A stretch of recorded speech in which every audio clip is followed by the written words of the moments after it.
घडामोडी।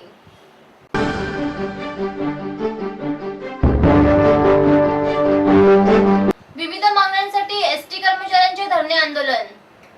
अनधिकृतपणे होणाऱ्या ऑनलाईन औषध विक्री विरोधात औषध विक्रेत्यांनी पुकारला एक दिवसीय लाक्षणिक संप। शालेय विद्यार्थी वाहतुकी संदर्भात प्रादेशिक परिवहन विभागाने तयार केली नवीन नियमावली। सोनसाखळी चोरांच्या मुसक्या आवळण्यासाठी ठाणे पोलीस आयुक्तांनी सुरू केली आक्रमक मोहीम। ठाणे जिल्हाधिकाऱ्यांनी शहरातील गणेशोत्सव मंडळांना केले दंडातून मुक्त।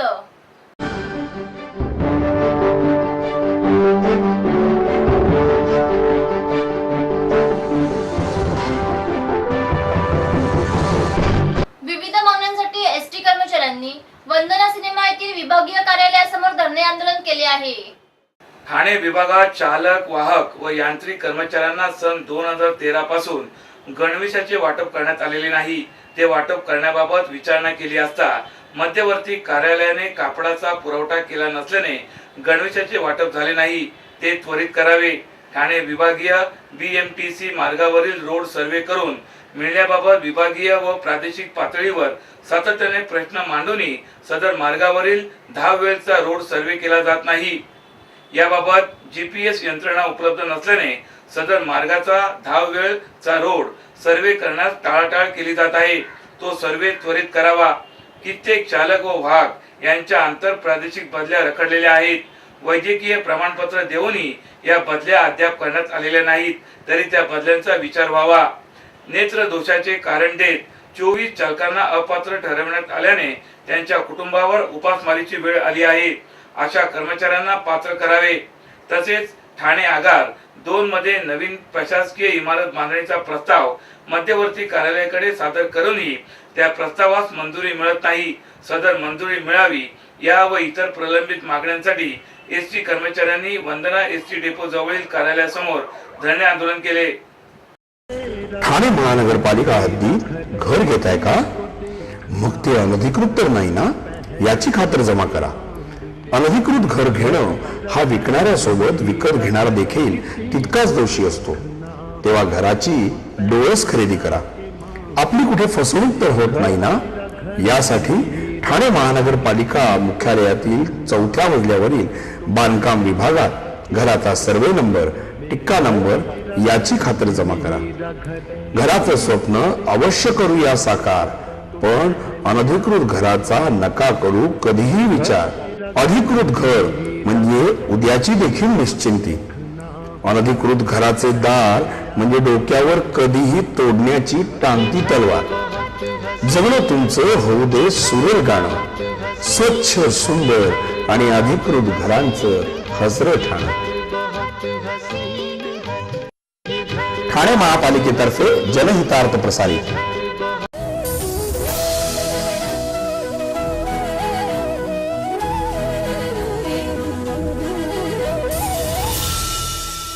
ठाण्याच्या भवानी चौकातील जय अंबेमा विश्वस्त मंडळाचा नवरात्रोत्सव। स्वर्गीय आनंद दिघे यांनी सुरू केलेल्या भवानी चौकातील जय अंबेमा नवरात्रोत्सवास दीर्घ परंपरा लाभली आहे। भक्तांच्या हाकेला धावणारी अशी या तेजस्वी देवीची ख्याती आहे।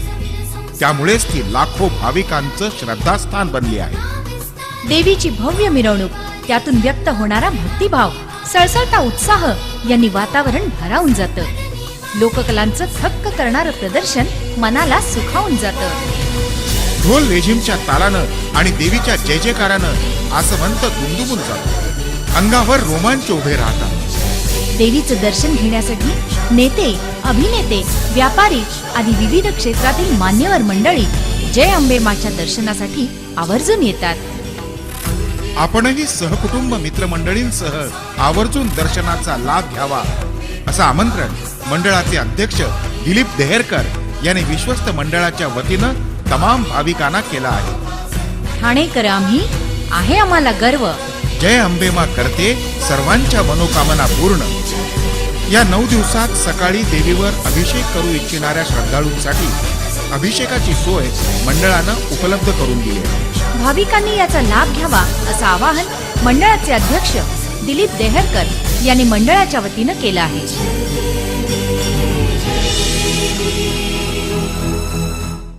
अनधिकृत अनधिकृतपणे होणाऱ्या ऑनलाईन औषध विक्री विरोधात औषध विक्रेत्यांनी एक दिवसीय लाक्षणिक संप पुकारला आहे.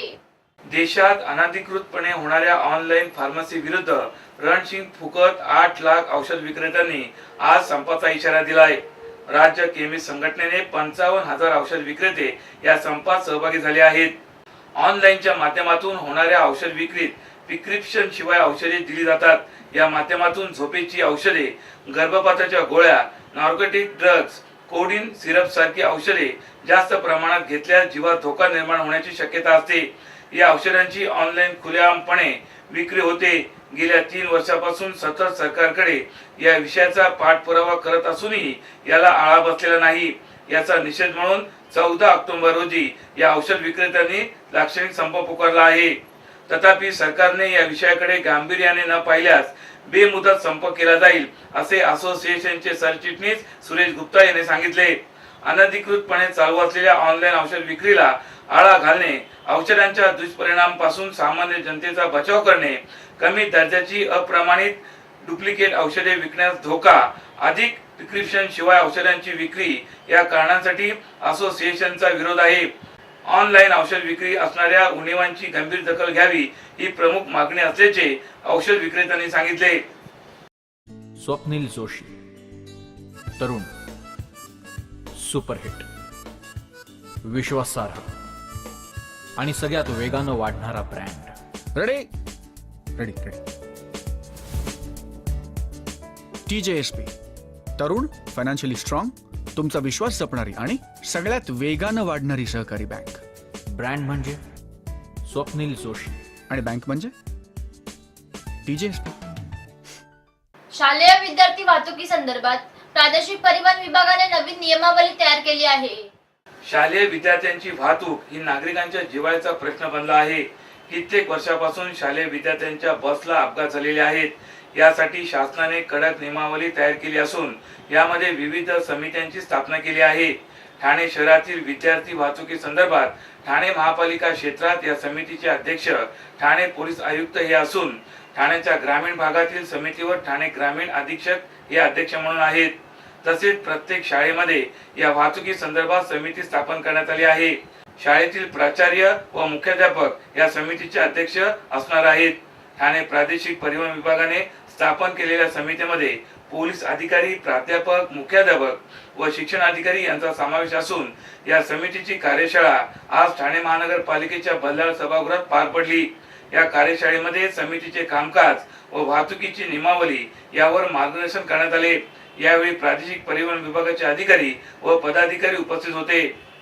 महिलांच्या न्याय हक्कासाठी लढणाऱ्या नारी शक्ती ब्रिगेडमध्ये सहभागी व्हा आणि आपले हक्क मिळवा.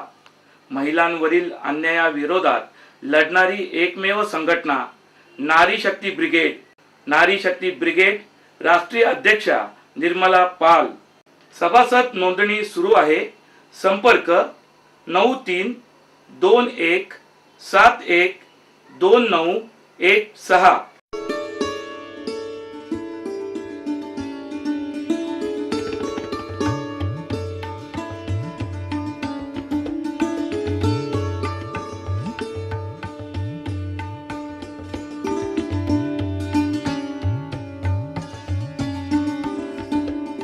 सोनसाखळी चोरांच्या मुसक्या आवळण्यासाठी ठाणे पोलीस आयुक्तांनी आक्रमक मोहीम हाती घेतली आहे. खोटे मंगळसूत्र घाला, रस्त्याच्या उजव्या बाजूने चाला, पदपथ अतिक्रमण मुक्त करा आणि तेथून महिलांना चालण्यासाठी मार्ग उपलब्ध करून द्या असे मार्ग सुचवून यापूर्वी पोलीस सोनसाखळी चोरीवर अंकुश मिळवण्याचा प्रयत्न करत होते. मात्र हे फुटकळ मार्ग सोडून बॅक टू बेसिक्सचे तंत्र स्वीकारत ठाण्याचे पोलीस आयुक्त परमवीर सिंग यांनी थेट चोरांच्या मुसक्या आवळण्यासाठी आक्रमक मोहीम उघडली आहे.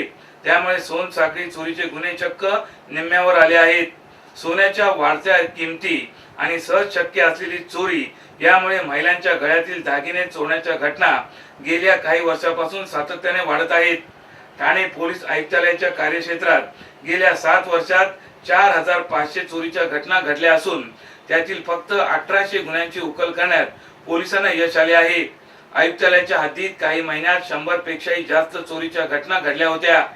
गुन्ह्याची उकल करण्यात पोलिसांना यश येत नसल्याने खोटी मंगळसूत्र घाला, रस्त्याच्या उजव्या बाजूने चाला असे सल्ले दिले जात होते.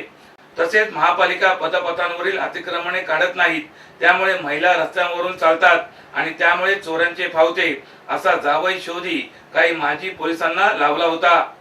मात्र मुंबईतील गुन्हेगारीवर अंकुश मिळवताना धाडसी कारवाई केलेल्या परमवीर सिंग यांनी ठाणे आयुक्त पदाचा कारभार हाती घेतल्यानंतर गुन्हेगारीवर नियंत्रण ठेवण्यासाठी आक्रमक धोरण स्वीकारण्याचे आदेश क्राईम ब्रांचला दिले होते. गेल्या काही महिन्यापासून पोलीस उपायुक्त पराग मणेरे, एसीपी नागेश लोहार यांच्या नेतृत्वाखाली पथकांनी सोनसाखळी चोरांच्या वास्तव्याच्या ठिकाणावर छापसत्र सुरू केले. चोरांच्या मुसक्या आवळून त्यांच्यावर मोका कायद्यान्वये गुन्हे दाखल करण्याची सुरुवात केली. तपास तंत्र दरम्यान गुन्हेगारांकडून सफाईदार पद्धतीने माहिती काढण्याचे तंत्र अवलंबले जात होते, त्यामुळे त्यांचे साथीदारही अलगद पोलिसांच्या जाळ्यात सापडत होते.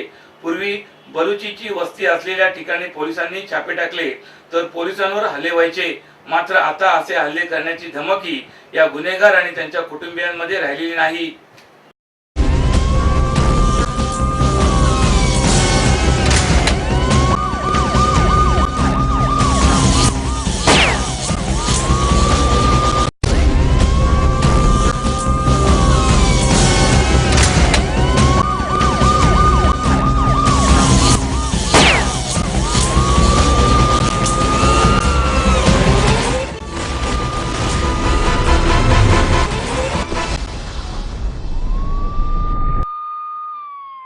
ठाणे जिल्हाधिकाऱ्यांनी शहरातील गणेशोत्सव मंडळांना दंडातून मुक्त केले आहे. शहरातील रस्ते अडवून गणेशोत्सवासाठी बेकायदा मंडप उभारणाऱ्या 137 मंडळांना ठाणे महापालिकेने 1 लाखांचा दंड ठोठावला असला तरी हा दंड सक्तीने वसूल करण्याची तरतूद कायद्यात नाही, अशी भूमिका घेत ठाण्याच्या जिल्हाधिकारी अश्विनी जोशी यांनी गणेशोत्सव मंडळ आणि त्यांच्या पदाधिकाऱ्यांवरील आलेले विघ्न दूर केले आहे. ठाणे शहरात यंदा 254 ठिकाणी सार्वजनिक गणेशोत्सव साजरा केला गेला. या उत्सवाच्या मंडपांसाठी 117 मंडळांनी पालिका आणि पोलिसांकडील रीतसर परवानगीची प्रक्रिया पूर्ण केली होती, तर 137 मंडळांनी थोड्या बहुत प्रमाणात कायद्याचे उल्लंघन केले होते. नियमाचे उल्लंघन केल्याबद्दल तुमच्यावर कायदेशीर कारवाई का करू नये, तसेच बेकायदा मंडपाचा भाग का काढू नये अशा आशयाची ही नोटीस होती. त्यानंतर नवी नोटीस बजावत या मंडळांना प्रत्येकी 1 लाख रुपये दंड भरण्याचे आदेश आयुक्त संजीव जयस्वाल यांनी दिले होते. या दंडाची रक्कम मुख्यमंत्र्यांच्या दुष्काळ निवारण निधीत जमा करण्याचे आयुक्तांचे आदेश होते. तसेच दंड 48 तासात न भरल्यास महसूल कायद्यान्वये मंडळ पदाधिकाऱ्यांच्या मालमत्तेवर बोजा चढवला जाईल असेही पालिकेच्या अधिकाऱ्यांकडून सांगण्यात आले होते. बेकायदा मंडप उभारल्याप्रकरणी तुर्भे येथील सार्वजनिक गणेशोत्सव मंडळांना हायकोर्टाने दंड ठोठावला आहे. त्या धर्तीवर ही कारवाई केल्याचे पालिकेचे म्हणणे होते. परंतु मुख्यमंत्री दुष्काळ निवारण निधी हा विश्वस्त निधी आहे. तो देणगी स्वरूपात आणि ऐच्छिक पद्धतीने स्वीकारण्याची तरतूद आहे. त्यामुळे तिथे निधी जमा केला नाही तर तो दंड स्वरूपात वसूल करण्याची कोणतीही तरतूद कायद्यात नाही, अशी भूमिका जिल्हाधिकाऱ्यांनी घेतली आहे. त्यामुळे 1 लाखांचा दंड भरला नाही तर तो वसुलीसाठी पुढील कोणतीही कारवाई करता येणार नाही, हे जवळपास स्पष्ट झाले आहे.